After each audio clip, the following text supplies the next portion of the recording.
Cancer एक ऐसा शब्द है ना, जो हम सबको कहीं ना कहीं छूता है, पर अक्सर इसके बारे में हमारी समझ थोड़ी अधूरी सी रह जाती है। ये एक ऐसी चुनौती है जिसका सामना दुनिया भर में लाखों लोग कर रहे हैं। तो आज चलिए सारी उलझनों से परे स्लाइड्स की मदद से इस जटिल विषय की परतें खोलते हैं। तो चलिए एकदम बेसिक से शुरू करते हैं। आखिर ये कैंसर है क्या? देखिए, ये तब होता है जब हमारे शरीर की कोशिकाएं मतलब सेल्स बिना किसी कंट्रोल के बस बढ़ने लगती हैं।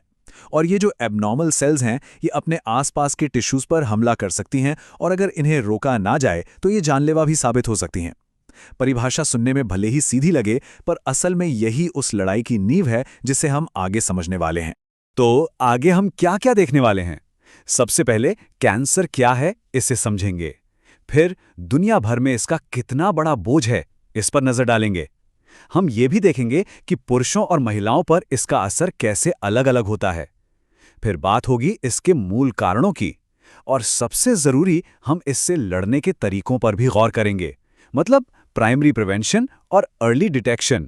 तो चलिए सबसे पहले इसकी मूल बातें समझते हैं, क्योंकि देखिए पूरी दुनिया की तस्वीर देखने से पहले ये समझना बहुत जरूरी है कि कैंसर शरीर के अंदर आखिर काम कैसे करता है। अच्छा, यहां पर एक बहुत जरूरी फर्क है। एक होता है प्राइमरी ट्यूमर, ये वो जगह है जहां कैंसर सबसे पहले शुरू होता है, मतलब एक ही ऑर्गन में। लेकिन जब ये सेल्स फैलकर शरीर के दूसरे हिस्सों में पहुंच जाते हैं तो उसे कहते हैं मेटास्टेसिस या सेकेंडरी ट्यूमर। और सच कहूं तो यही वो स्टेज है जब कैंसर का इलाज करना कहीं ज्यादा मुश्किल हो जाता है। ठीक है, तो अब जब बेसिक्स क्लियर हो गए हैं तो चलिए थोड़ा जूम आउट करते हैं और देखते हैं कि दुनिया भर में ये चुनौती असल में कितनी बड़ी है। जरा इस नंबर को देखिए, 1,81,00,000। ये 2018 में सिर्फ एक साल में दुनिया भर में कैंसर के नए मामलों की संख्या है। ये कोई छोटी मोटी स्वास्थ्य समस्या नहीं है, ये एक ग्लोबल क्राइसिस है जो दुनिया के हर कोने में लोगों पर असर डाल रहा है। तो सवाल ये है कि इन सब मामलों में कौन से कैंसर सबसे आम हैं? देखिए, 2018 के हिसाब से फेफड़े और स्तन कैंसर दोनों ही लिस्ट में सबसे ऊपर थे।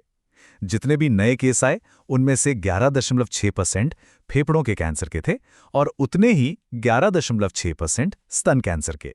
मतलब ये वो कैंसर हैं जो सबसे ज्यादा डायग्नोज हो रहे हैं। पर रुकिए, ये तो सिर्फ नए मामलों की कहानी है। जब हम मौतों के आंकड़ों को देखते हैं तो तस्वीर पूरी तरह बदल जाती है। देखिए, भले ही फेफड़ों और स्तन कैंसर के नए मामले लगभग बराबर थे, पर फेफड़ों का कैंसर कहीं कहीं ज्यादा जानलेवा है। कैंसर से होने वाली कुल मौतों में से 18.4% अकेले फेफड़ों के कैंसर की वजह से हुई।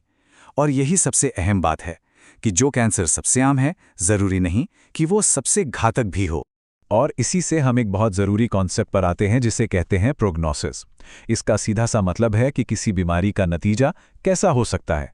जैसे फेफड़ों के कैंसर के मामले में नए केस और मौतों का आंकड़ा काफ़ी पास-पास है, जो एक खराब प्रोग्नोसिस की निशानी है। वहीं दूसरी तरफ स्तन कैंसर में नए मामलों और मौतों के बीच एक बड़ा फासला है, जो बताता है कि उसका प्रोग्नोसिस बेहतर है और इलाज भी काफ़ी असरदार है। अब चलिए जरा ये देखते हैं कि कैंसर का ये जो ग्लोबल बर्डन है, ये पुरुषों और महिलाओं को कैसे अलग अलग तरह से प्रभावित करता है, क्योंकि यहाँ पर पैटर्न काफ़ी अलग है। ये टेबल कहानी को एकदम साफ कर देती है। अगर पुरुषों की बात करें तो उनमें टॉप 3 हैं: फेफड़े, प्रोस्टेट और कोलोरेक्टल कैंसर। वहीं महिलाओं में तस्वीर बिल्कुल अलग है। स्तन कैंसर सबसे आगे है, लगभग 1/4 मामले इसी के हैं, और इसके बाद आते हैं कोलोरेक्टल और फेफड़ों के कैंसर। तो ये साफ है कि ये एक ऐसी बीमारी नहीं है जो सब पर एक जैसा असर डालती हो। तो सवाल ये उठता है कि ये फर्क है क्यों? क्या इसकी कोई बायोलॉजिकल वजह है? नहीं। स्टडीज के मुताबिक इसकी मुख्य वजह बायोलॉजिकल नहीं बल्कि हमारे व्यवहार और माहौल में छिपा है। मतलब पुरुषों और महिलाओं में कैंसर के ये जो अलग अलग पैटर्न दिखते हैं, वो ज़्यादातर उन कैंसर पैदा करने वाली चीज़ों के संपर्क में आने की वजह से हैं, जैसे कि हमारी लाइफस्टाइल, आदतें या फिर काम करने की जगह के खतरे। और यही बात हमें सबसे बड़े सवालों में से एक पर ले आती है कि आखिर कैंसर होता क्यों है? क्या ये हमारे जीन्स के वजह से है या फिर हमारे आसपास की दुनिया, हमारे माहौल के वजह से? और ये चार्ट इसका एक बहुत ही चौंकाने वाला जवाब देता है। देखिए, 80 से 90% कैंसर हमारे माहौल और लाइफस्टाइल से जुड़े फैक्टर्स की वजह से होते हैं। जेनेटिक्स यानी जो हमें विरासत में मिलता है, वो सिर्फ 10 से 20% मामलों में ही जिम्मेदार है। ये एक बहुत बड़ी बात है, क्योंकि इसका मतलब ये हुआ कि कैंसर के ज़्यादातर कारण हमारे कंट्रोल में हो सकते हैं। तो ये माहौल और लाइफस्टाइल से जुड़े फैक्टर्स आखिर हैं क्या? खैर, इनमें कई चीज़ें आती हैं, जैसे तंबाकू और शराब का इस्तेमाल, हमारे खाने पीने की आदतें, काम की जगह पर मौजूद खतरे, कुछ वायरस जैसे एचपीवी और हेपेटाइटिस, हमारी कुछ आदतें और रीति रिवाज, और यहाँ तक कि धूप और रेडिएशन का असर भी। ये लिस्ट हमें बताती है कि हमारी रोजमर्रा की जिंदगी के कितने सारे पहलू हमारे कैंसर के रिस्क पर असर डाल सकते हैं। तो ये जानने के बाद कि ज्यादातर कारण बाहरी हैं और हमारे कंट्रोल में हो सकते हैं, अब हम समस्या से समाधान की तरफ बढ़ते हैं और जानते हैं कि कैंसर के खिलाफ लड़ाई में सबसे ताकतवर हथियार क्या है।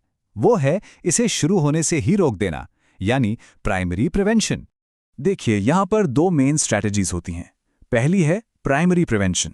इसका सीधा सा मकसद है कैंसर को पनपने ही ना दिया जाए, मतलब रिस्क फैक्टर्स को कंट्रोल करके और हेल्दी आदतों को अपनाकर।